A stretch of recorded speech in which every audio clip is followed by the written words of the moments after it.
Boa tarde ao pessoal presencial, boa tarde ao pessoal do EAD. Sou o Capitão Tenente Auxiliar da Armada UNI e vamos trabalhar aí na parte de legislação, tá? Então, vou ministrar as aulas para vocês de estatuto, de cerimonial, o GSA e também de RDE, tá bom? A princípio serão essas 4 aulas, tá? Sou professor aqui do curso desde 2012, dou aula aí para quase todos os concursos, né, que o curso disponibiliza. Sou formado em pedagogia, sou pedagogo, tá? E a gente vai fazer um trabalho aqui de passar matéria, tá? E no final da aula a gente vai fazer sempre um exercício sobre aquilo que eu passei, tá bom? Para ver se a gente conseguiu assimilar aquilo que foi passado aqui durante as aulas, tá bom? Então toda aula tem a matéria e depois a gente faz um exercício de assimilação, tá? Esse é o objetivo, é o quê? A gente está sempre trabalhando e fazendo exercício, tá? Para já ir tendo essa adaptação para a hora da prova, tá bom? Então, o Estatuto dos Militares, né? Alguns pontos que a gente não pode esquecer quando a gente está falando aqui do Estatuto. Primeiro ponto é que o Estatuto é dos militares, então serve para os militares da Marinha, do Exército e da Força Aérea Brasileira, tá bom? Segundo ponto que eu não posso esquecer, toda vez que eu falar aqui em ministro de força singular, eu vou estar falando no comandante da Marinha, comandante do Exército, comandante da Força Aérea, tá bom? Tá claro? Então toda vez que eu falar em ministro de força singular, eu estarei falando nos comandantes, tá? E falaremos muitas vezes sobre isso, tá bom?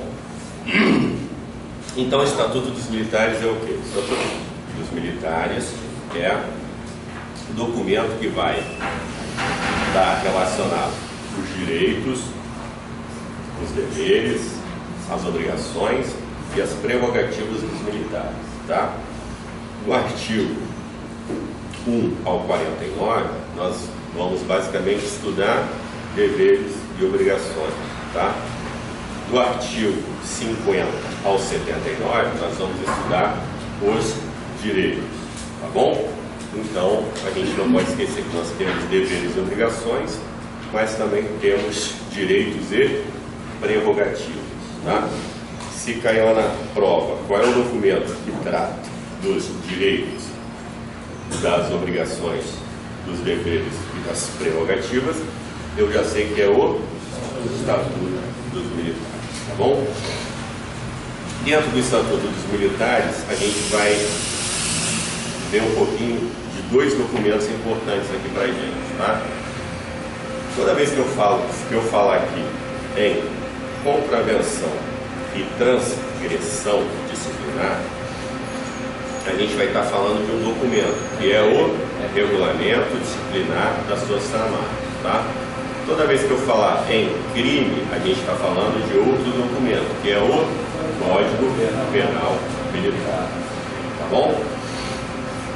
O que a gente não pode esquecer? O Estatuto dos Militares, o Regulamento Disciplinar das Forças Armadas e o Código Penal Militar serve para militares da ativa, da reserva remunerada e reformados, tá bom?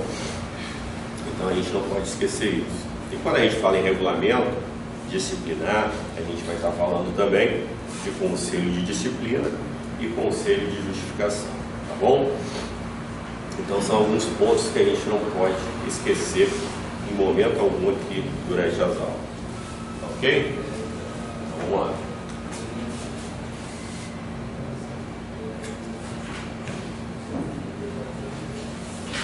Então, para a gente entender, há uma hierarquia, né? Então, se cair lá na prova, Quem é o comandante supremo das Forças Armadas? Eu já sei que é o Presidente da República. presidente da República, né? E o ministro da Defesa? O ministro da Defesa vai tomar todas as ações que não competirem pela Constituição ao presidente da República. E o ministro de Força Singular, o comandante, ele vai ser o gestor da força, tá?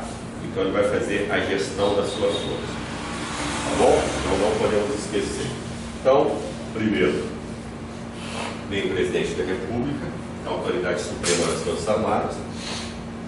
Depois nós temos o ministro da Defesa, exercendo na plenitude todos os poderes que a direção das Forças Armadas, de direção das Forças Armadas, que a Constituição e as leis não reservarem expressamente ao presidente da República. Depois nós temos o comandante de força, no âmbito das suas atribuições, que exercerá a direção e a gestão da força, formulará sua política e doutrina e preparará seus órgãos operativos de apoio para cumprimento da destinação constitucional. Então nós temos essa hierarquia aqui, tá? Que a gente não pode esquecer. Primeiro, o comandante, a autoridade suprema, o comandante das Forças Armadas será o presidente da República, tá? Bom, nós temos esse triângulo aqui composto pela Marinha, pelo Exército, pela Força Aérea Brasileira, que são as nossas Forças Armadas. Agora, para que ele funcione adequadamente, para que ele funcione corretamente, a gente tem que ter uma base, né? E aí nós temos, como nós estamos falando de instituições, nós teremos a base institucional das Forças Armadas, tá? A base institucional das Forças Armadas será composto basicamente por hierarquias e disciplinas, tá bom? Hierarquia, ordenação da autoridade em níveis diferentes dentro da estrutura, começa lá com o grande de esquadra e vem até o soldado marinheiro, tá? E disciplina é o rigoroso acatamento das leis, dos regulamentos, né, que regem as Forças Armadas, tá bom? Então, se cair lá na prova qual é a base institucional das Forças Armadas, já sei que é a hierarquia e a disciplina. Muito bem. Agora, isso aqui não cai na prova, mas para a gente entender um ponto aqui da situação dos militares, a gente tem que entender como que funciona a transferência para a reserva, tá? Então, o militar, ele é transferido para a reserva de duas maneiras: a pedido ou ex officio, tá bom? Então vamos lá.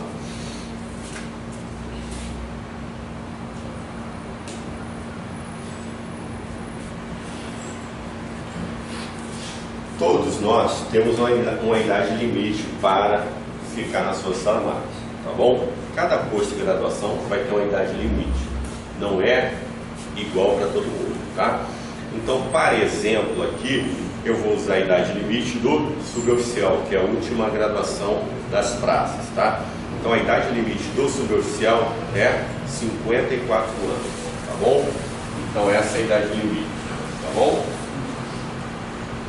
Vamos dizer que o militar entrou com 18 anos na Marinha. Com 30 anos, ele vai ter 48, tá? Então, nesse primeiro período aqui, ele vai estar na ativa, tá bom? Então, como funciona isso? Eu fiquei 30 anos na Marinha, eu posso ir para a reserva a pedido. Posso pedir reserva, né? Entro com o requerimento e peço reserva, tá? Então, nesse período aqui, eu vou estar no serviço ativo. Lembrando que só tem carreira quem está no serviço ativo, tá? Lembrando que só tem vitaliciedade assegurada e presumida dos militares de carreira, tá bom? Então, isso eu não posso esquecer. Muito bem. Só que eu sou obrigado a pedir reserva? Não, eu não sou obrigado a pedir reserva. Eu posso completar meus 30 anos e continuar, né? Até quando? Até a minha idade limite, tá? Então vamos lá. 18 anos, completei 30 anos, 48, fui pedir reserva. Fui para a reserva, passo para a reserva remunerada, tá Tá bom? Até quando eu vou permanecer na reserva remunerada? Até a minha idade limite, né? No dia que eu completar, esse é o exemplo do suboficial, tá? Para cada curso de graduação é diferente.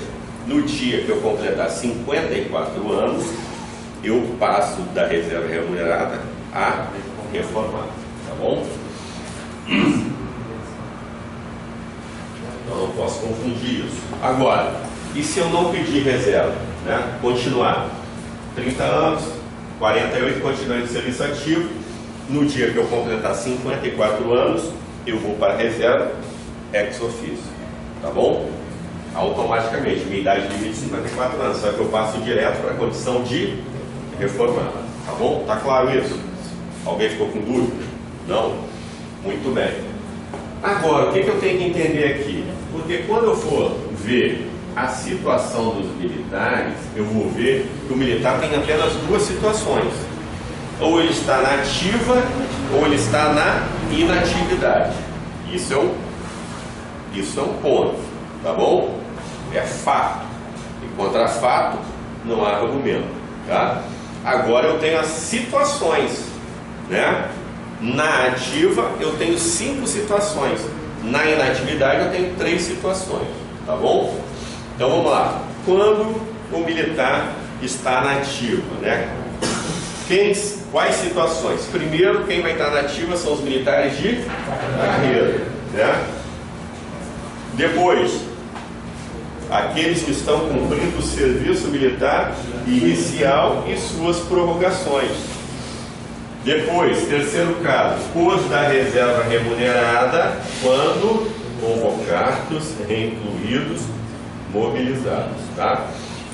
Então, se ele foi convocado, reincluído, mobilizar, quer dizer que ele está na ativa novamente, tá bom? Quarto caso, todo aluno de um órgão de formação de militar ativa ou da reserva. Quinto caso, em caso de guerra, todo cidadão brasileiro em condições de ser mobilizado, ou em caso de guerra, todo cidadão brasileiro mobilizado para o serviço ativo. Tá claro isso? Tá bom? Agora, quando ele estará na inatividade, quando ele estiver na reserva remunerada, tão pura e simplesmente, então quer dizer que ele não foi convocado, reincluído, mobilizado, quando ele estiver reformado e quando ele estiver na reserva remunerada e excepcionalmente reformado, cumprindo tarefa por tempo certo, tá bom? Qual é a diferença do militar? Que ele é reconvocado e reincluído. Ele volta para o serviço ativo, ele volta a usar o uniforme, ele volta para a escala hierárquica, tá? Ele volta a ser militar da ativa. E a diferença para TTC? Tá? O militar que está cumprindo tarefa por tempo certo é voluntário, ele pode aceitar ou não. Ele não está no serviço ativo, tá? Ele só vai lá cumprir expediente, nem uniforme nem tá bom? Então essa é a diferença. Então, nessas condições aqui, o que a gente não pode confundir é justamente os militares da reserva remunerada. Por quê? Quando eles forem reconvocados, reincluídos, mobilizados, eles estão na ativa. Tá? Quando eu falar neles simplesmente, reserva remunerada, eles estão na inatividade. Tá bom? Tá claro isso? E é lógico, como eu falei de todo cidadão brasileiro, eu também vou ter que saber quais são as reservas das Forças Armadas, né? Reserva das Forças Armadas eu tenho individualmente e no conjunto. Individualmente eu já citei, né? Quem são reservas das Forças Armadas individualmente? Primeiro, os militares da reserva remunerada, porque eles podem ser acionados a qualquer momento. Segundo, todo cidadão brasileiro em condições de ser mobilizado para o serviço ativo, tá bom? E no conjunto, sim? A diferença entre reserva remunerada é que ele pode ser chamado a qualquer momento e reformado ele não tem mais chance de voltar. Reformado ele não pode mais ser convocado, tá bom? Tá claro? Por isso que a gente tem uma idade limite, né? passou da idade limite, eu não posso mais ser reconvocado, reincluído, mobilizado, tá? Agora, vamos lá. E no conjunto, quem são as reservas das Forças Armadas? Primeiro, as polícias militares, depois, corpos de bombeiros militares, tem que ser militares, porque eu tenho corpo de bombeiro militar e civil, então se eu não especificar, vou estar generalizando, tá? E para a questão de mobilização e emprego, eu tenho a aviação civil, a marinha mercante e toda empresa que faz parte da base industrial de defesa, ou seja, cria produto de defesa para o Brasil, tá bom? Está preocupada com a finalidade principal das Forças Armadas, que é a defesa externa. Fechou? Então é isso que eu não posso esquecer. Por quê? Porque a gente vai ver que nós temos duas leis, tá? A gente tem uma lei em tempo de paz e a gente tem uma lei em tempo de guerra, tá? A lei em tempo de paz que a gente vai seguir é a lei do serviço militar, tá? E a lei em tempo de guerra que a gente vai seguir é a lei de mobilização nacional.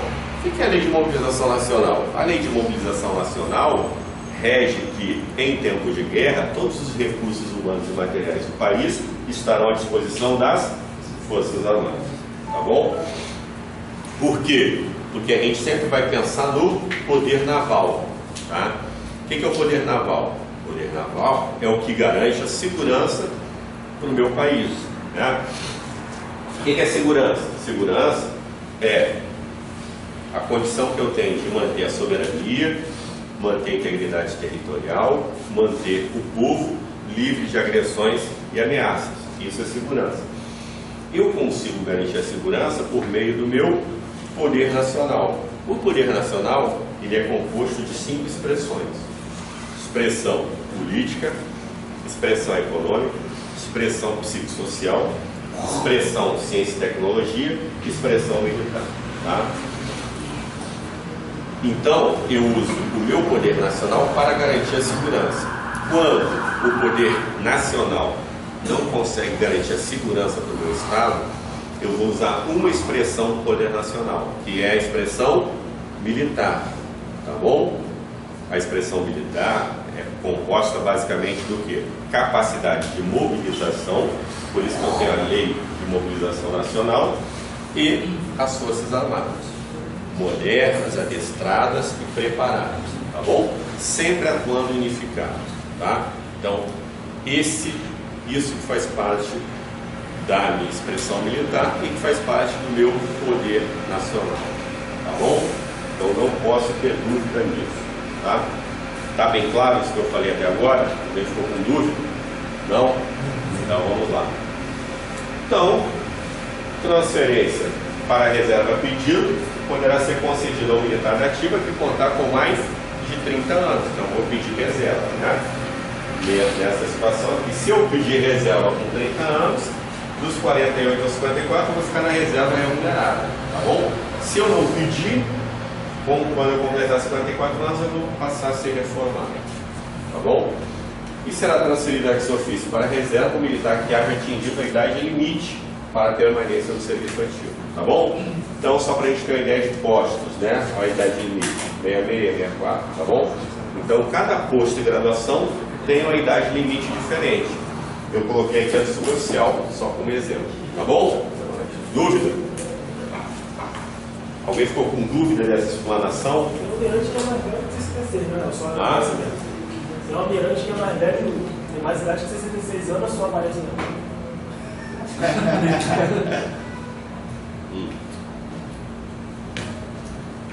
Tá bom? Então vamos lá. Disposições preliminares, tá? Então, artigo 1º, se cair lá na prova, qual é o documento que regula situação, obrigações, deveres, direitos e prerrogativas? Eu já sei que é o Estatuto dos Militares. Porque a gente tem que saber o conceito de vários documentos, né? Por exemplo, a gente tem que saber o conceito de ética, a gente tem que saber o conceito de dever, né? Então, são vários conceitos de GLO que a gente vai ter que saber, de RDM, de contravenção, de transgressão. E todos esses conceitos a gente vai ter que ir, né, conseguindo saber a diferença. Por quê? Porque sempre cai na prova uma questão de conceito, né? ele dá lá a definição e pergunta qual é o documento que ele está citando ali. Então temos que saber todas essas definições de conceitos, tá? Principalmente dos documentos que a gente vai estudar, tá bom? Então falou em direitos, obrigações, deveres, responsabilidades, prerrogativas, eu já estou sabendo que é o Estatuto dos Militares, tá bom? Então o presente Estatuto regula a situação, obrigações, deveres, direitos e prerrogativas dos membros das Forças Armadas. As Forças Armadas, essenciais à execução da política de segurança nacional, cuidado para não colocar aqui segurança pública, porque segurança pública é dentro do Estado, né? São constituídas pela Marinha, pelo Exército e pela Força Aérea Brasileira e destinos. Então se cair lá na prova, qual é a finalidade das Forças Armadas? Qual é a destinação das Forças Armadas? Eu já sei que as Forças Armadas elas são destinadas para a defesa da pátria, a garantia dos poderes constituídos ou constitucionais, da lei e da ordem, tá bom? Então não posso ter dúvida nisso. Por quê? Porque quando a gente estuda estratégia nacional de defesa, a finalidade principal das Forças Armadas é defesa externa, tá? Qual é a finalidade das Forças Armadas quando a gente fala em segurança? É a segurança do país contra agressões externas, tá bom? Então, defesa da pátria, garantia dos poderes constituídos ou constitucionais, da lei e da ordem, né? Por isso que a gente tem GLO, tá bom? Garantia da lei e da ordem, que dá às Forças Armadas poder de polícia, tá bom? Dúvidas sobre isso aqui? Sempre cai na prova também, tá? Sobre a destinação das Forças Armadas. São instituições nacionais permanentes e regulares, né? Organizadas com base na hierarquia e na disciplina, sob a autoridade suprema do presidente da República. Tá claro isso? Então, sempre cai aí, pelo menos, o comandante supremo das Forças Armadas, sempre cai base institucional das Forças Armadas, então a gente tem que saber que são questões que podem cair na prova de vocês, tá?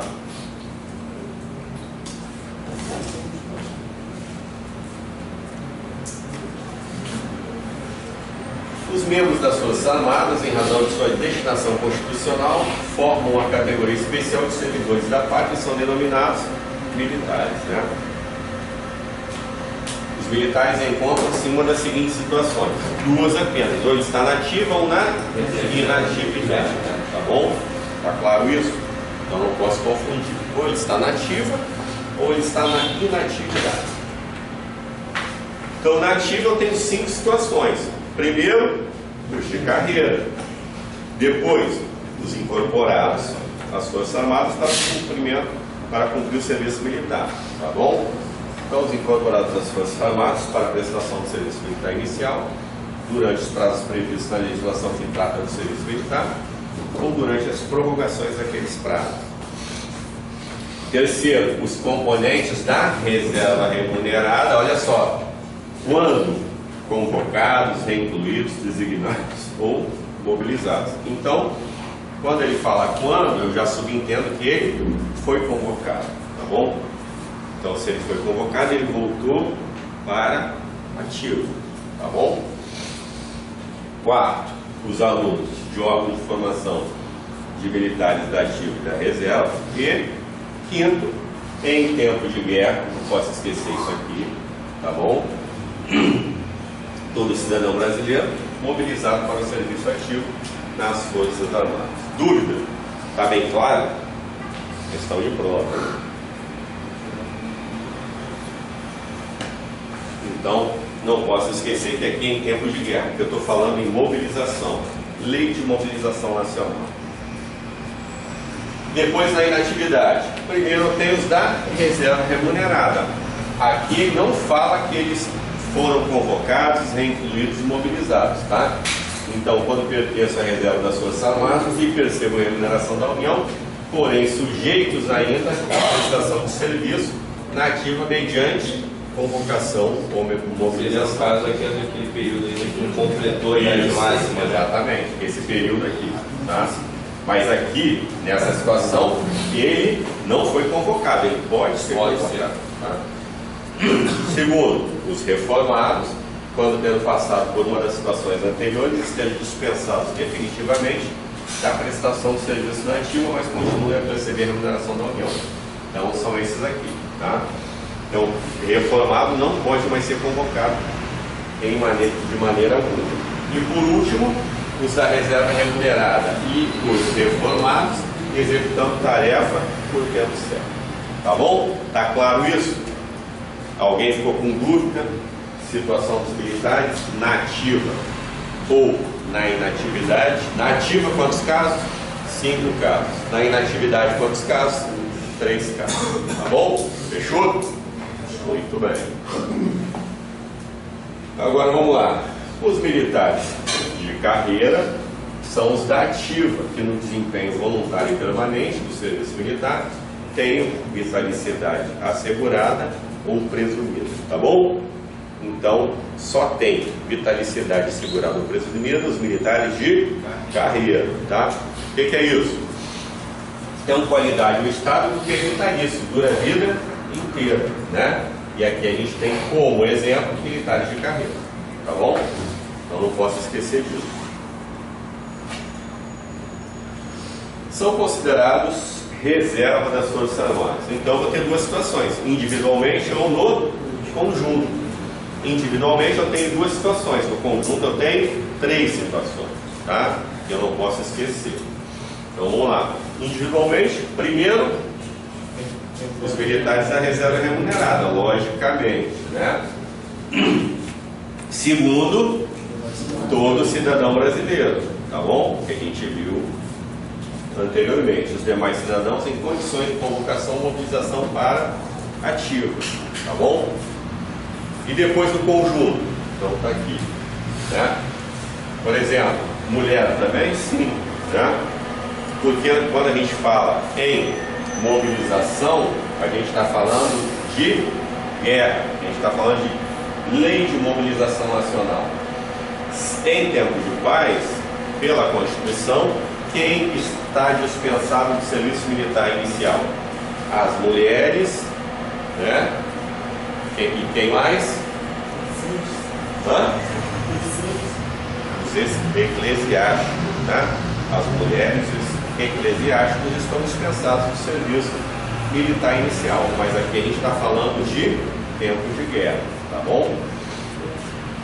Então, nesse caso, as mulheres também vão participar, né, dessa mobilização.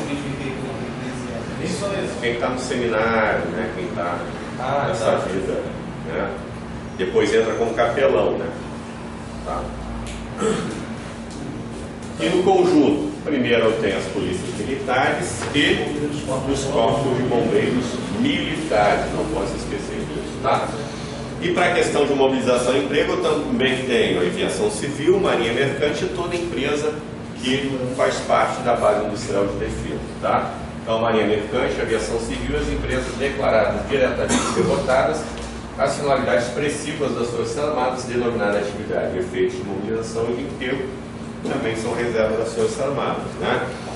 São aquelas empresas que produzem produtos de defesa para o Brasil, desde a nossa ração de combate até aviões de grande porte, tá bom? Agora, o que eu não posso esquecer? Essas pessoas, né, aqui e os cidadãos brasileiros, eles só vão ser considerados militares se eles forem convocados ou mobilizados, tá? Então não posso esquecer disso. Então, polícia militar, corpo de bombeiro militar. Então, o pessoal componente da marinha mercante, da aviação civil e das empresas declaradas diretamente relacionadas com a segurança nacional, bem como os demais cidadãos em condições de convocação ou mobilização para ativa, só serão considerados militares quando convocados ou mobilizados para o serviço nas Forças Armadas, tá bom? Tá claro isso? Muito bem. Então, aí, a EFON, a ANAC, né, a Marinha Mercante e a Aviação Civil. E esse é o nosso quadrinho que a gente não pode esquecer em momento algum até a prova, né? Tem um quadrinho aí? Não? Tem? Então vamos tirar uma cópiazinha e botar o quadrinho sempre no lugar que a gente possa consultar, porque com certeza aqui estará uma questão da prova, tá? Tira uma cópia e depois passa aí no grupo da galera, né? Pode tirar foto? Pode tirar uma foto. Aqui não é o quartel, né? Aqui pode tirar foto. Aqui não está proibido filmar e fotografar.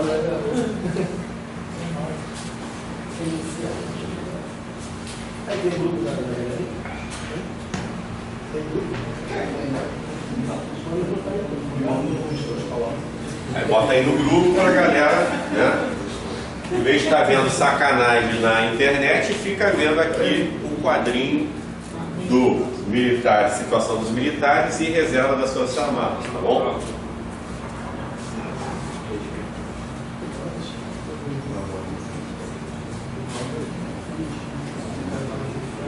Fechou? Todo mundo entendeu até aqui? Está bem tranquilo? Não estamos conseguindo acompanhar? Então podemos ficar com dúvida, tá bom? Vamos lá. Artigo 5º, né? A carreira militar é caracterizada por atividade continuada e inteiramente devotada às finalidades expressivas das Forças Armadas, denominada atividade militar. Por isso que a gente não pode ter nenhuma outra função, né? A não ser o nosso trabalho nas Forças Armadas, tá bom? A gente não pode exercer outra atividade que não seja nas Forças Armadas, tá bom? Só quem pode exercer atividade fora das Forças Armadas é o pessoal da saúde, né? E veterinário, tá bom? Enfermeiro pode, passa. Não, aí é o que está no documento oficial, tá bom? Oficial da saúde, tá? Então vamos lá. Carreira militar é privativa do pessoal da ativa, então cuidado com isso. O pessoal da reserva remunerada e reformado não tem mais carreira, né? Já passou o tempo da carreira deles, tá? Inicia-se com o ingresso nas Forças Armadas e obedece às diversas sequências de graus hierárquicos, né? Tá bom? São privativos de brasileiro nato, cuidado com essa informação, as carreiras de oficial da Marinha do Exército da Força Aérea Brasileira, tá bom? Então, para ser oficial, cuidado para ele não colocar lá militar, tá? Então, pode colocar na prova. São privativos de brasileiro nato, as carreiras dos militares da Marinha do Exército Aeronáutico, tá? Errado, é de oficial, tá? Pode. O que é brasileiro nato? Aquele que nasce no país, tá bom? Tá claro isso? Então, cuidado com isso aqui. Oficial da Marinha do Exército Aeronáutico tem que ser brasileiro nato, tem que ter nascido no país. Por quê? Porque, por exemplo, se ele tiver dupla nacionalidade, nasceu em outro país, né? E tem a dupla nacionalidade, qual é o país que ele ama, né? O que ele nasceu ou o que ele está agora, o Brasil? Não sei, né? O que passa na cabeça dele, a gente não sabe. E aí por que é oficial? Porque o oficial é quem comanda a tropa, né? Então, se eu entrar em guerra, por exemplo, com um país onde ele nasceu, será que ele não tem um amor maior por esse país que ele nasceu? E aí ele está comandando a tropa, né? Em vez de mandar a tropa por aqui, manda a tropa por aqui, né? Ele pode trair o país facilmente, né? E vai deixar esse flanco todo aberto, tá? Então, por isso que para ser oficial tem que ser brasileiro nato, tá? Então, brasileiro nato é aquele que adquire nacionalidade brasileira pelo fato natural do nascimento. Tem algum caso que o cara nasce no exterior e é brasileiro nato? Tem, por exemplo, quem está cumprindo missão, embaixada, né, que leva a família, ou radido, ou missão diplomática, né? Se tiver filho lá no exterior, o que vai acontecer? Nasceu lá por uma questão de serviço. Então ele vai ser considerado brasileiro nato, tá bom?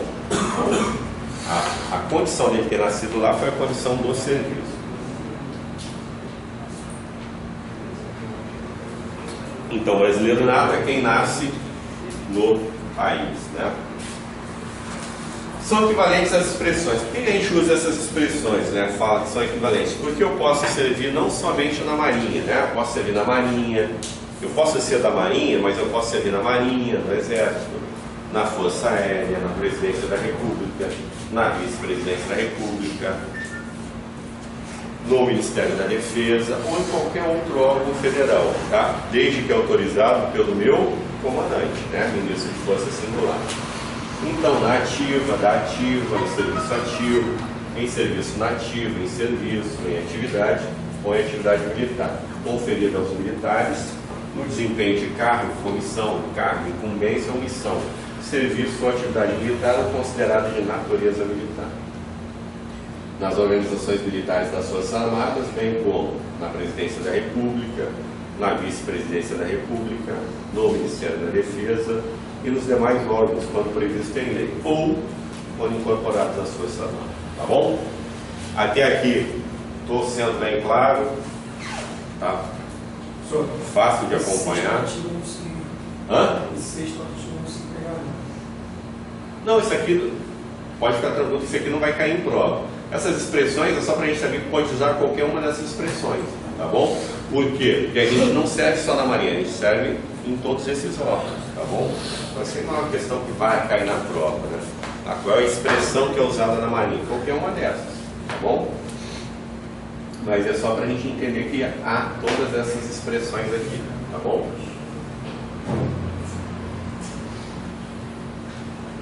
Então, tá aí, né? Agora vamos lá. Condição jurídica dos militares, tá?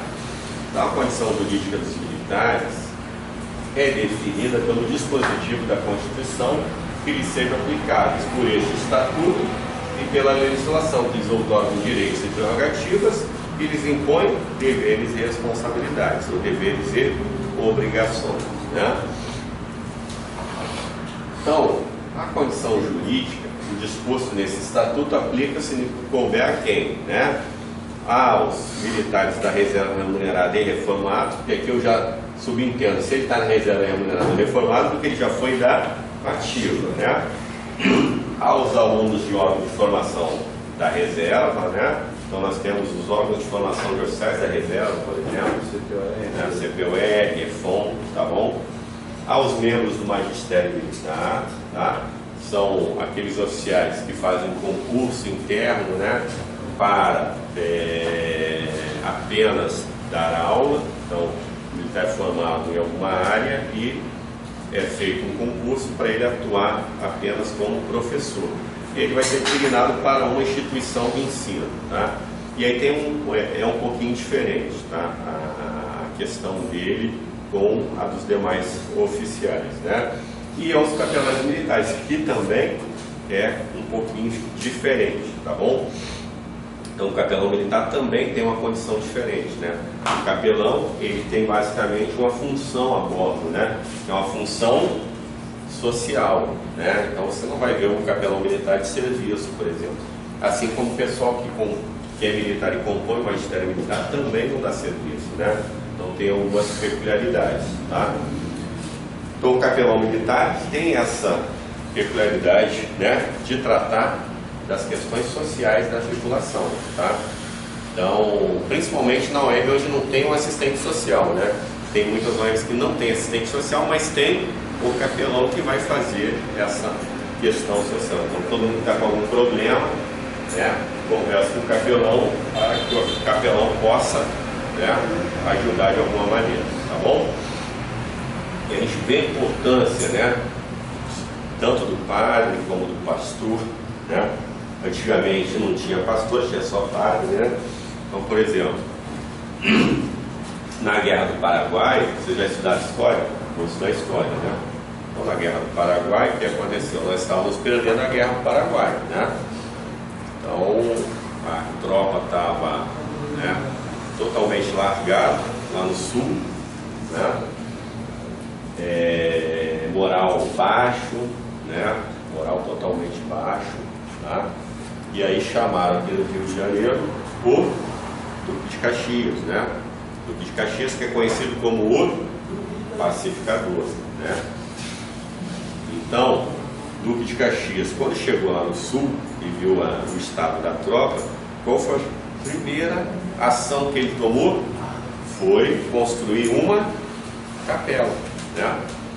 Então, como a questão do capelão, do padre, né, de uma capela faz toda uma diferença. E ali começou a elevar novamente o moral da tropa, e depois nós acabamos, né, lógico que ele teve outras ações, né, e depois acabamos ganhando a guerra, tá? Então o capelão tem essa condição social. É lógico que os ministros do Superior Tribunal Militar, o pessoal do magistério e os capelães, eles também vão ter uma legislação própria deles, tá? Além de cumprir tudo que está preceituado no estatuto, eles também vão ter uma legislação própria, tá? Então os oficiais generais nomeados ministros do Superior Tribunal Militar, os membros do magistério militar e os capelães militares são regidos por legislação específica também, tá? Então, quando a gente for ver a parte do Conselho de Justificação, lá no artigo 49, né, a gente vai ver que o Conselho de Justificação é, em tempo de paz, a última instância, né? Ou seja, instância única para as questões que envolvem oficiais, tá? E o Superior Tribunal Militar, então, será essa última instância. Ele é composto por 15 juízes, né? 4 do Exército, 3 da Marinha, 3 do Exército e 5 civis, tá bom? E julga em instância única qualquer situação de conselho de justificação, tá bom? Então isso aqui só para a gente entender como funciona o Superior Tribunal Militar. Tá? Da hierarquia e da disciplina, né? Então, hierarquia, ordenação da autoridade em níveis diferentes, né? Disciplina, rigorosa observância, acatamento integral das leis e dos regulamentos, tá? Então, a hierarquia e a disciplina são a base institucional das Forças Armadas, né? Essa questão é recorrente, cai na prova de vocês, sempre cai, né? A autoridade e a responsabilidade crescem com o grau hierárquico, né? Quanto maior o meu grau hierárquico, maior vai ser a minha autoridade, mas também maior será a minha responsabilidade, tá bom? E quando a gente fala de ética, né? Toda vez que a gente estiver falando de ética militar, o que é ética militar? Ética militar é tudo aquilo que está relacionado com sentimento do dever, decoro da classe, pundonor militar. Toda vez que a gente falar de ética militar, a gente falar em autoridade e falar em grau hierárquico, a gente vai ver que tudo que está relacionado à ética, quanto maior o grau hierárquico, maior a responsabilidade, tá? Então, a responsabilidade, quando a gente está falando de ética, cresce com o grau hierárquico, tá bom? Então, não posso esquecer disso. A hierarquia militar é a ordenação da autoridade em níveis diferentes dentro da estrutura das Forças Armadas, né? A ordenação se faz por postos ou graduações. Dentro de um mesmo posto ou graduação, se faz pela antiguidade no posto na graduação. Por isso que nós não temos 2 militares iguais, tá bom? Nunca vamos ter 2 militares iguais. O respeito à hierarquia é consubstanciado no espírito de acatamento à sequência da autoridade, né? Então, na Marinha, começa lá com o almirante de esquadra e vem até o marinheiro soldado, tá bom? Lembrando que posto de almirante somente em tempo de guerra, né? E aqui a gente também tem os círculos hierárquicos, tá? Para que servem os círculos hierárquicos? Para desenvolver o espírito de camaradagem, sem prejuízo ao respeito mútuo. Então, cuidado com essa informação, tá? Outra coisa, a gente também vai falar dos graduados, tá? Toda vez que a gente falar de graduado, a gente vai estar falando basicamente de suboficiais, subtenentes e sargentos, tá? O cabo é graduado? É, mas só que o cabo está numa outra condição, né? o cabo está na condição junto com o marinheiro. Cabo e marinheiro, soldado são os elementos de execução, né? Os graduados são os auxiliares diretos dos oficiais, né? Por isso que a gente vai ver que para que o graduado seja um auxiliar direto do oficial, ele tem que ter 4 requisitos básicos, né? 4 atributos. Primeiro, exemplo, depois lealdade, depois capacidade técnica e capacidade intelectual, tá bom? Então não posso esquecer disso. Disciplina é rigorosa observância e o acatamento integral das leis, regulamentos, normas e disposições que fundamentam o organismo militar e coordenam o seu funcionamento regular e harmônico, traduzindo-se pelo perfeito cumprimento do dever por parte de todos e de cada um dos componentes desse organismo, tá? Então, cuidado que é o acatamento integral, tá bom? Então, é igual a responsabilidade. A responsabilidade sempre é integral, não existe responsabilidade parcial, tá bom? Então, a disciplina e o respeito à hierarquia devem ser mantidos em todas as circunstâncias da vida, entre militares da ativa, da reserva remunerada e reformada, né? Então, por isso que o Estatuto dos Militares, o RDM e o Código Penal Militar servem para militares da ativa, da reserva remunerada e reformada. O que muda? É quem, né, para quem eu vou responder. Se eu estiver na ativa, eu respondo ao meu comandante, né? Se eu estiver na inatividade, na reserva remunerada ou reformado, eu respondo ao comandante do distrito naval da área onde eu estou residindo, tá? Qualquer coisa que acontecer, eu vou ser chamado lá no distrito para responder, né? E aí eu posso ir para o livro de contravenção e ser punido, tá bom?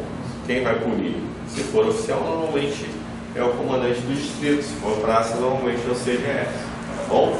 Mas eu vou responder como se eu estivesse na ativa, normalmente, tá? Por isso, a gente não pode esquecer tudo aquilo que está preceituado no Estatuto dos Militares, de tudo que está preceituado lá na ética militar, né? E um dos pontos que está preceituado na ética é que eu não devo, mesmo na reserva ou reformado, tratar de assuntos políticos, né? Então a gente nunca pode esquecer disso, tá bom? Então, disciplina, né? Artigo 15, os círculos hierárquicos, né? Então, os círculos hierárquicos são âmbitos de convivência entre os militares da mesma categoria e tem a finalidade do quê? Desenvolver o espírito de camaradagem, né? Esse espírito de camaradagem começa no início da nossa carreira e vai até o final dela, né? Em ambiente de estímulo e confiança, sem prejuízo do respeito mútuo, tá? Então tem que lembrar que círculo hierárquico é justamente para desenvolver o espírito de camaradagem, só que eu sei que dentro do círculo hierárquico há militares, né? Por exemplo, de cabo marinheiro, cabo e marinheiro. Então tem que lembrar que se eu for marinheiro, eu não posso,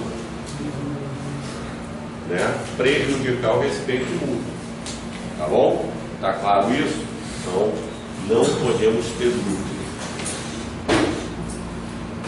Os círculos hierárquicos e a escala hierárquica nas Forças Armadas, bem como a correspondência entre os postos e as graduações da Marinha, do Exército e da Aeronáutica, são fixados nos parágrafos seguintes e no quadro em anexo.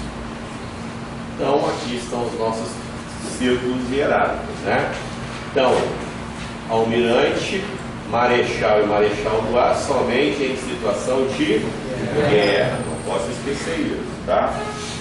Depois a gente tem os círculos hierárquicos, oficiais generais, oficiais superiores, subalterno e intermediário e subalterno. Lembrando que o guarda-marinha, ele está no círculo dos oficiais subalternos, tá? Guarda-marinha é uma praça especial, tá? Só guarda-marinha é praça especial? Não. Quem são as praças especiais? O guarda-marinha e todos aqueles que estão no órgão de formação de militares, da ativa ou da reserva, tá bom? Depois a gente vai ver a precedência entre as praças especiais e as praças, né? Tá bom? Então o que eu não posso esquecer? Quem são as praças especiais? Guarda-marinha e todo aquele que está no órgão de formação. Por que eu separo o guarda-marinha? Porque o guarda-marinha ele pode estar no órgão de formação, como pode não estar no órgão de formação, né? Então, por exemplo, os alunos da Escola Naval, quando eles se formam, né, eles passam a ser guardas marinhas. Eles fazem a viagem de instrução como guarda-marinha. Eles só vão a segundo tenente quando eles chegam da viagem de instrução, né? Pessoal RM2, eles ficam um período cursando como guarda-marinha, no final eles não são promovidos, né?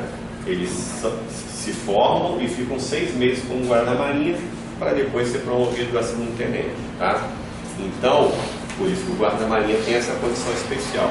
Então, ele vai ser uma praça especial mesmo não estando no órgão de formação, tá? Então, as praças especiais são os guardas-marinhas e todo aquele que está no órgão de formação, tá? Fechou? Qual é a única responsabilidade das praças especiais, né? Dedicação total ao estudo e ao aprimoramento técnico profissional, tá? Então não posso esquecer isso, tá bom? Tá claro? Muito bem. E aqui eu tenho os graduados, né? Então quando eu falar de graduado, eu vou falar de suboficial, primeiro, segundo, terceiro sargento, tá bom? Cabo e marinheiro, apesar do cabo ser graduado, o cabo está numa condição diferente, porque ele vai ser um elemento de execução, tá? Então, quando a gente for ver a parte dos auxiliares, dos oficiais, eu vou falar dos graduados. E os graduados serão os suboficiais e subtenentes e sargentos, tá? Então, cuidado em não colocar lá as praças, né? São auxiliares diretos oficiais, porque estará errado, né? Tá bom? Professor, sim. Esses marinheiros de primeira classe são especializados? Isso. Marinheiro especializado, tá bom? Aí de segunda classe normalmente são os recrutas. E aí não tá? Não, mas não precisa ficar preocupado com isso não. É só saber que cabo, marinheiro, soldado são os elementos de execução, tá? E os marinheiros de segunda classe, que seriam os recrutas, eles estão só para cumprir o serviço militar, tá bom? É isso que a gente vai ver lá na frente, tá?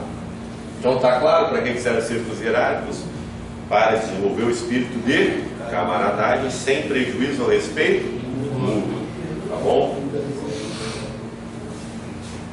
Então vamos lá, posto, é lógico que a gente sabe o que é posto, né? Posto é o grau hierárquico dos oficiais, mas quem confere o posto é o presidente da República, o ministro de força singular, né? E o posto é confirmado em qual documento? Carta patente, tá? Então não posso esquecer disso, tá? Então o posto é o grau hierárquico do oficial, conferido por ato do presidente da República ou ministro de força singular e confirmado em carta patente, tá bom? Diferente da graduação, né? Tá bom? Então quem confere o posto é o presidente da República ou ministro de força singular. Os postos de almirante, marechal e marechal do ar somente serão providos em tempo de guerra. Cuidado para ele não colocar aqui graduação e não colocar aqui paz, né? E perguntar se está certo ou errado, e a gente lê rapidamente e acaba colocando como certo. Então a prova, né? Além da gente ter o conhecimento, a gente tem que ter a atenção, justamente para as pegadinhas da prova, tá bom? Então a prova vem ali para testar o que? O nosso conhecimento e a nossa atenção. E às vezes a gente quer ler rápido e acaba perdendo a questão de bobeira.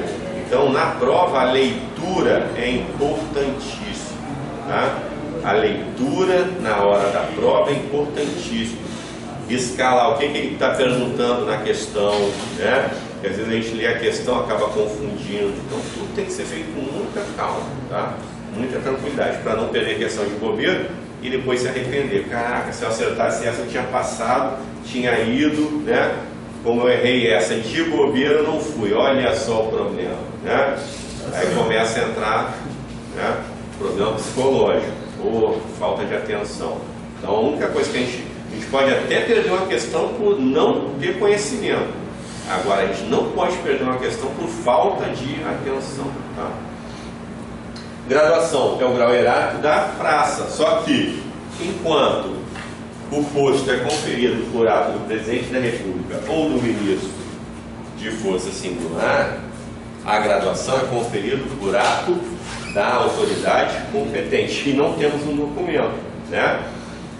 O posto é confirmado aonde? Carta patente. Por isso que às vezes alguém pergunta assim, qual é a tua patente, né? Então por quê? Porque posto está diretamente relacionado à patente, está lá na carta patente, tá bom? Então não podemos ter dúvida nisso. Então se falar em patente para a praça, está aí errado, tá bom? Então a autoridade militar competente. Por quê? Porque o comandante da Marinha, ele, né, delega competência para o diretor de pessoal militar e para o CPES-FN para assinar esses documentos, tá bom? De praças. Fechou? Tá bem claro isso? Posto de graduação, quem confere qual documento, tá? Então, comandante da Marinha, porém, é por delegação de competência, né? Então, vamos lá. Os guardas marinhos, os aspirantes a oficial e os alunos de órgãos específicos de formação de militares são denominados praças especiais, tá? Então, praças especiais são os alunos de um órgão de formação, né? Pode ser desde soldado recruta, que está lá no curso de formação de soldado fuzileiro, até o guarda-marinha, que está no curso de formação de oficiais, tá bom? Fechou? Não posso ter dúvida nisso, né? Os graus hierárquicos inicial e final dos diversos corpos, quadros, armas, serviços, especialidades ou subespecialidades são fixados separadamente para cada caso, na Marinha, no Exército e na Aeronáutica, tá? Então vamos lá. O que a gente tem que... Isso aqui é só para a gente entender, né? Por exemplo, eu tenho vários graus hierárquicos que são iguais, né? Então, primeiro tenente, segundo tenente, primeiro sargento, segundo sargento, terceiro sargento, cabo, todos esses eu tenho na Marinha, no Exército e na Aeronáutica, né? Então, só que eu também vi que eu posso servir não apenas na Marinha, no Exército e na Aeronáutica, eu posso servir em qualquer órgão, inclusive no Ministério da Defesa, né? Então, se eu chegar lá no Ministério da Defesa, onde eu tenho militares do Exército, da Marinha, da Aeronáutica, e falar, eu quero falar com o primeiro tenente fulano, e tiver mais de um primeiro tenente com o mesmo nome, eu já vou ficar na onça, tá? Por isso que a gente tem as denominações, né? A gente vai acrescentar corpo, quadro, né? Para facilitar isso. Então, se eu chegar lá, falar primeiro tenente auxiliar da Armada, já sei que é da Marinha. Primeiro tenente CFN, já sei que é da Marinha, né? Agora, se eu chegar lá e falar só primeiro tenente, se tiver dois caras com nome igual, quem é? Eu não vou saber, né? Então, por isso que essa designação aqui é importante. Então, os militares da Marinha, do Exército e da Aeronáutica, cujos graus hierárquicos têm denominação comum, né? Então, primeiro tenente, segundo tenente, primeiro sargento, segundo sargento, acrescentarão aos mesmos, quando julgado necessário, a indicação do respectivo corpo, quadro, arma e serviço, e se ainda necessária, a força armada que pertence serem conforme os regulamentos ou normas em vigor. Tá bom? Isso aí é só para a gente, né, ter essa separação, saber de qual força o militar é. Sempre que o militar da reserva, remunerado ou reformado, fizer uso do curso ou graduação, deverá fazê-lo com as abreviaturas respectivas de sua situação, né? Então, reserva remunerada, R1, reformado, tudo que se eu pegar lá a identidade e tiver CPR1, já sei que ele é da reserva, remunerado. Se tiver lá REF, já sei que ele é reformado, tá bom? A precedência entre militares da ativa do mesmo grau hierárquico ou correspondente é assegurada pela antiguidade do posto ou graduação, salvo nos casos de precedência funcional estabelecida em lei. Por isso que a gente não tem, né, dois militares iguais. A antiguidade, né, sempre vai estar estabelecido. Agora, existem alguns casos, né, muito raros, onde às vezes o militar mais moderno passa a ser mais antigo, né, justamente por essa condição da precedência funcional. Mas é um caso muito raro, tá bom? Fechou?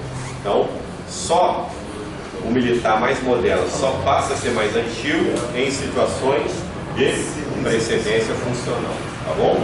Então não posso esquecer disso.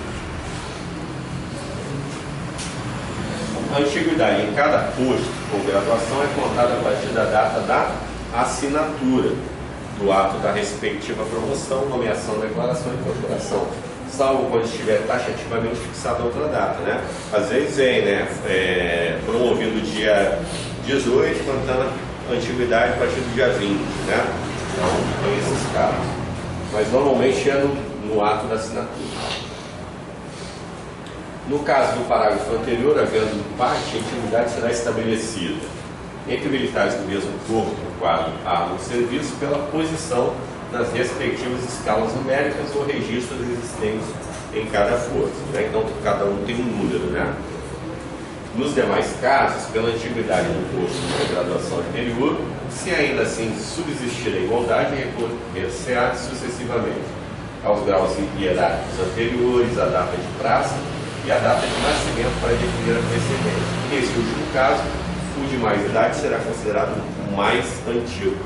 Então, olha só, se cair lá na prova, né, por exemplo, ele falar que não existem dois militares iguais, um sempre vai ser mais antigo que o outro, né? Porém, houve-se o empate em todos os critérios, né?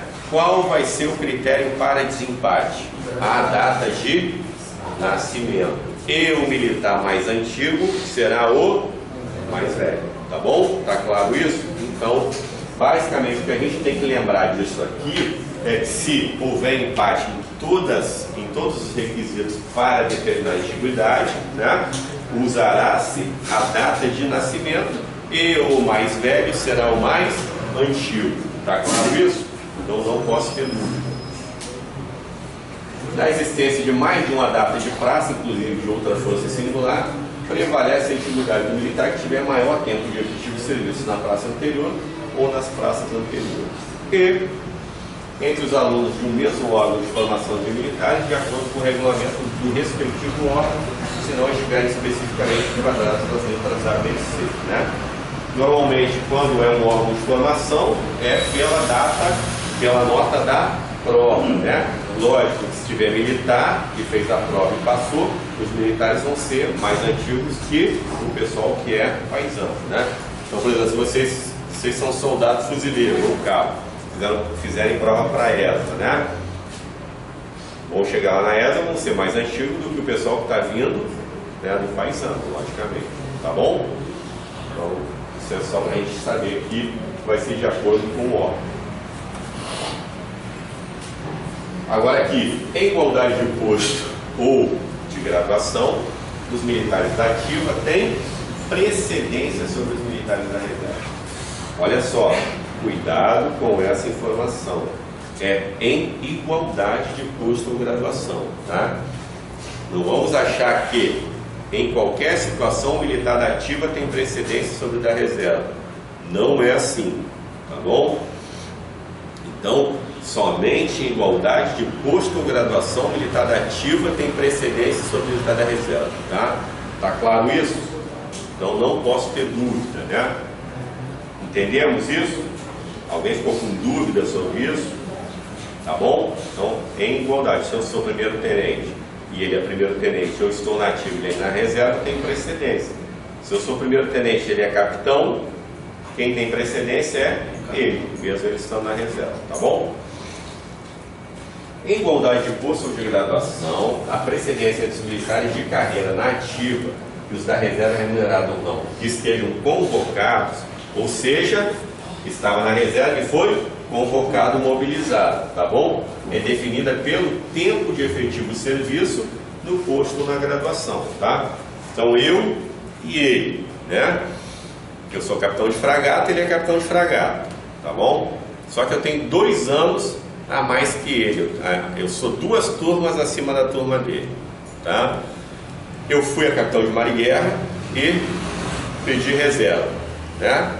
Ele continuou, dali 2 anos foi a capitão de mar e guerra, continuou, ficou mais 1 ano, 2 anos, já tem 2 anos de capitão de mar e guerra e, por algum motivo, eu fui convocado, né? Fui reincluído para o serviço ativo. Quem vai ser mais antigo, eu ou ele? Ele. Por quê? Porque ele tem 2 anos de capitão de mar e guerra e eu só tenho 1. Tá bom? Tá claro isso? Então o tempo que conta. O tempo que conta é, se eu sou mar e guerra e ele é mar e guerra, quem vai ser mais antigo vai ser quem tiver mais tempo no posto ou na graduação, não na ativa. Tá bom? Por exemplo, se eu fiquei 3 anos como capitão de mar e guerra e fui para a reserva, né? Fiquei 3 anos como capitão de mar e guerra e fui para a reserva. Ele continuou, né? Aí ele está 1 ano como capitão de mar e guerra, 2 anos como capitão de mar e guerra. Por algum motivo eu fui convocado. O que vai acontecer? Eu volto para o serviço ativo. Quem é o mais antigo? Eu. Tá bom? Entendemos? Então essa aqui é para definir a antiguidade entre os militares que estão na ativa e aqueles que são reincluídos ou convocados. Tá claro isso? Então se cair lá na prova, como é definida a antiguidade entre os militares que estão na ativa e aqueles que foram convocados ou mobilizados? Pelo tempo de efetivo serviço no posto ou graduação. Fala aí. Pergunta? Não? Fechou? Muito bem. Artigo 18. Isso aqui é só para a gente entender que existe uma legislação que trata de alguns assuntos, principalmente em solenidade ou quando a gente está em alguma ação diplomática, tá? Então, em legislação especial, regular-se-á a precedência entre militares e civis em missões diplomáticas ou em comissão no país ou no estrangeiro e a precedência nas solenidades oficiais. Tá bom? Tá claro até aqui?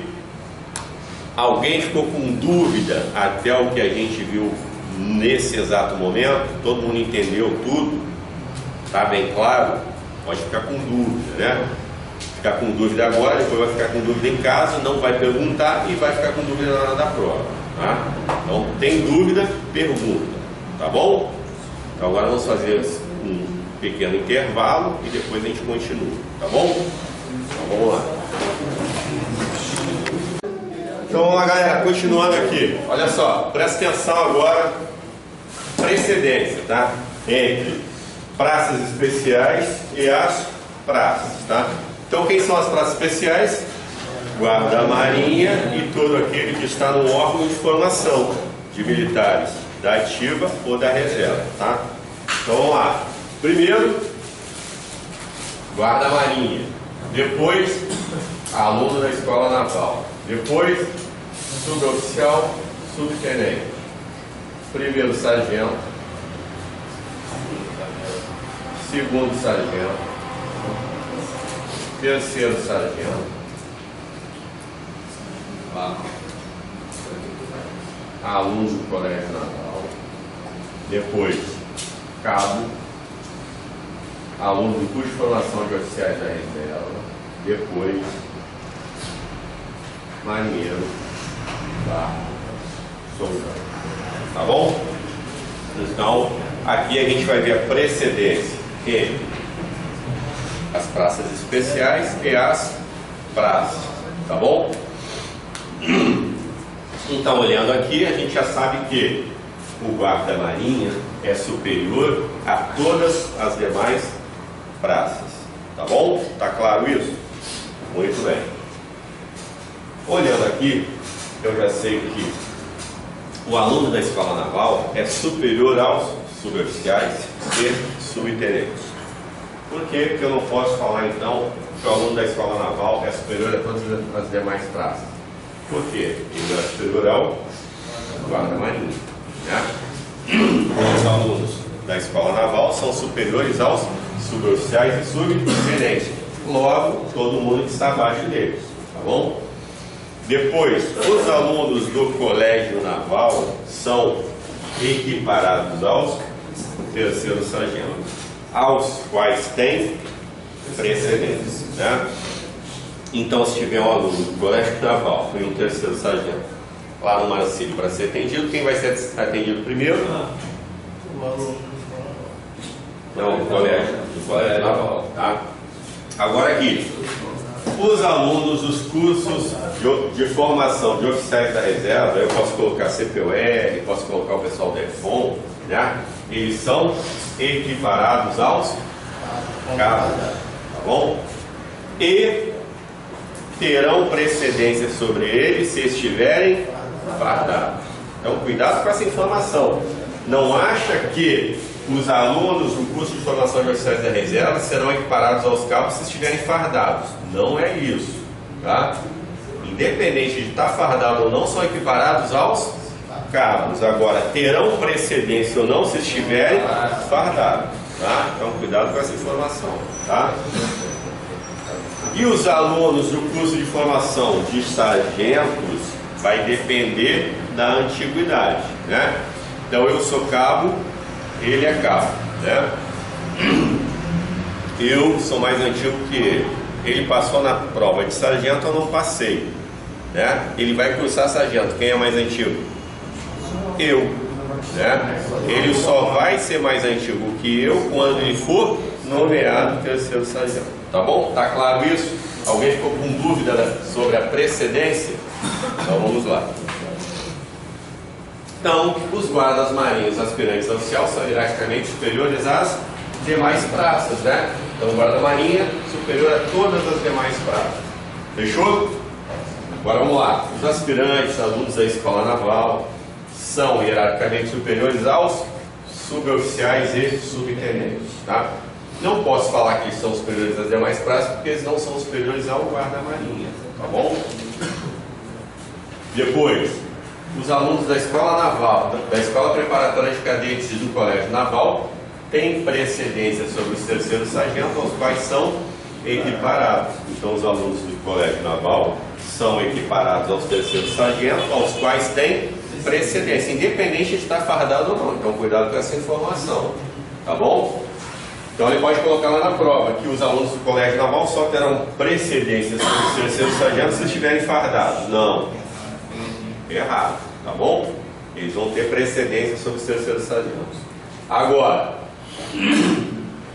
os alunos dos órgãos de formação de oficiais da reserva, quando fardados, têm precedência sobre os cabos, aos quais são equiparados. Então, cuidado para não misturar isso aí.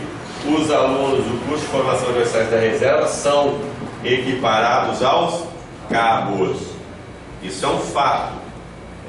Agora, terão precedência só se estiverem fardados. Tá bom? Tá claro isso?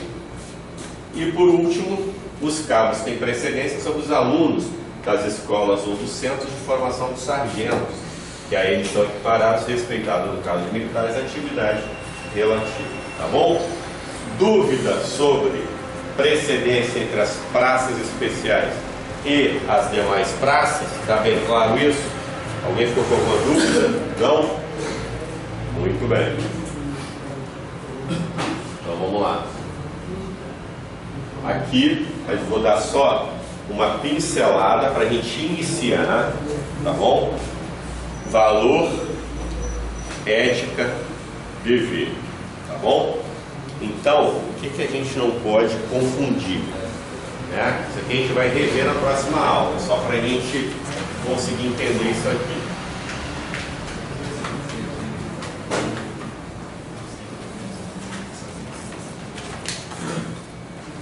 Então, olha só, toda vez que eu estiver falando de valor,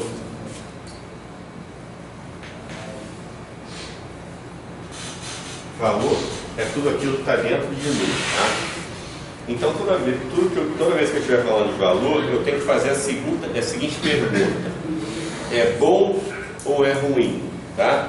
Se eu conseguir responder, é valor, tá bom? Então, valor, bom, ruim. Né? Patriotismo, é bom ou ruim? Se eu for patriota e estiver nas Forças Armadas, é bom. Se eu não for, é ruim. Né? Civismo, fé na missão, amor à profissão, mesma coisa. Amor à profissão, se eu tiver, é bom. Se eu não tiver, é ruim, porque eu vou estar sofrendo todo dia. Né? Tá bom? Ética. Ética é tudo aquilo que está relacionado com o sentimento do dever, pundonor militar, decoro da classe. Então, toda vez que eu encontrar, né, verbo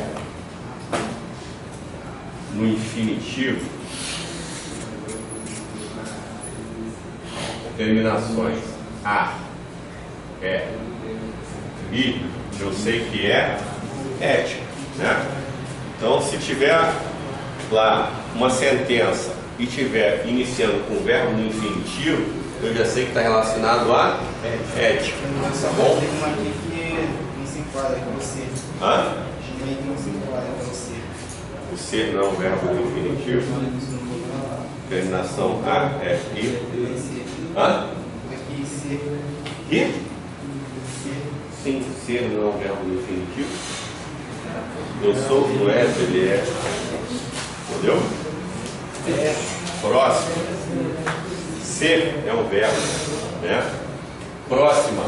Dever. Toda vez que eu estou falando em dever, eu tenho que fazer o seguinte questionamento: é certo ou é errado? Tá bom? Se eu conseguir responder essa pergunta, é dever, tá? Dever é tudo aquilo que se espera de mim. Dever é o que liga o militar à pátria, o militar ao serviço, o serviço à pátria. Então, aquilo que se espera de mim é dever, né? Culto aos símbolos nacionais. Se eu cultuar os símbolos nacionais, é certo. Se eu não cultuar, é errado. Tá bom? É isso que se espera de mim como militar, né? Se eu tiver... Meu vizinho sabe que eu sou militar. Se eu colocar uma sunga com a bandeira do Brasil e for para a praia, o que o meu vizinho vai falar? Aí, é militar e não cultua os símbolos nacionais, que é a bandeira nacional. Entendeu? Então é certo ou é errado, né? Tá bom? Hierarquia e disciplina. Se eu cumpro o que está preceituado na hierarquia e na disciplina, é certo. Se eu não cumpro, é errado. Tá bom? Tá claro isso? Tá? Proibidade e lealdade. Se eu tenho proibidade e lealdade, é certo. Se eu não tenho, é errado. Tá? Fechou? Então é isso que a gente não pode ter dúvida, tá? Então vamos lá. Então, isso aqui é só para a gente já começar a tratar desse assunto. Então, valor militar. São manifestações essenciais do valor militar. Patriotismo, traduzido pela vontade inabalável de cumprir o dever militar e pelo solene juramento de fidelidade à pátria até com o sacrifício da própria vida. Então, se eu sou um cara patriota, é bom. Se eu não sou, é ruim. Civismo e o culto das tradições históricas, né? O que eu não posso confundir aqui? Culto das tradições históricas com culto aos símbolos nacionais. Culto das tradições históricas. Se eu tenho, é bom. Se eu não tenho, é ruim. Tá bom? Tá claro? Ainda mais nós que servimos uma instituição que é uma instituição histórica, né? Que participou de várias guerras para manter a nossa soberania, nossa integridade territorial, tá? Depois, a fé na missão elevada das Forças Armadas. Se eu tenho fé na missão das Forças Armadas, é bom. Se eu não tenho, é ruim. O espírito de corpo, orgulho do militar pela organização onde serve. Amor à profissão das armas e entusiasmo com que é exercido. Se eu tenho entusiasmo pela minha profissão, é bom. Se eu não tenho, é ruim, né? Vou estar me penitenciando todos os dias, tá bom? Porque eu vou trabalhar, né, já desmotivado, tá bom? E o aprimoramento técnico profissional, tá bom? Então tudo isso é valor. Se eu tenho, é bom. Se eu não tenho, é ruim. Agora vamos lá, ética. Ética está diretamente relacionado com o sentimento do dever, honra pessoal, pundonor militar, decoro da classe. Tá bom? Então vamos lá. Se cair lá na prova, o sentimento do dever, o pundonor militar e decoro da classe impõe a cada um dos membros ou dos integrantes das Forças Armadas conduta moral e profissional irrepreensível, com a observância dos preceitos da... Aí vai estar lá, falou ética, dever, já sei que falou em sentimento do dever, pundonor militar e decoro da classe é ética militar, tá? Então vamos lá, amar a verdade, olha aqui, verbo no infinitivo, né? E a responsabilidade como fundamento de dignidade pessoal. Se eu não cumpro o que está preceituado aqui, eu vou estar indo de encontro ao que está na ética e vou estar indo ao encontro do que está no artigo 33 do RDM, né? Que é faltar com a verdade, tá bom? Exercer com autoridade, eficiência e prioridade as funções que lhe couberem em decorrência do cargo. Respeitar a dignidade da pessoa humana, cumprir e fazer cumprir as leis, os regulamentos, as instruções e as ordens das autoridades competentes, ser justo e imparcial no julgamento dos atos e na apreciação do mérito dos subordinados, zelar pelo preparo próprio, moral, intelectual e físico, e também pelos subordinados, tendo em vista o cumprimento da missão comum. Empregar todas as suas energias em benefício do serviço, praticar a camaradagem e desenvolver permanentemente o espírito de cooperação, ser discreto em suas atitudes, maneiras, em sua linguagem escrita e falada, abster-se de tratar fora do âmbito apropriado de matéria sigilosa de qualquer natureza, tá? Esse aqui é o verbo, tá bom? Abster, tá? Então não posso esquecer disso. Acatar as autoridades civis, cumprir seus deveres de cidadão, proceder de maneira ilibada na vida pública e na particular, tá? Na próxima aula a gente vai falar de cada um deles, tá bom? Observar as normas da boa educação, garantir assistência moral e material do seu lar e conduzir-se como chefe de família modelado, conduzir-se mesmo fora do serviço ou continuamente na atividade, de modo que não sejam prejudicados os princípios da disciplina, do respeito e do decoro militar, abster-se de tratar de fazer uso do posto da graduação para obter facilidades pessoais de qualquer natureza para encaminhar negócios particulares ou de terceiro. Abster-se da inatividade do uso das designações hierárquicas para...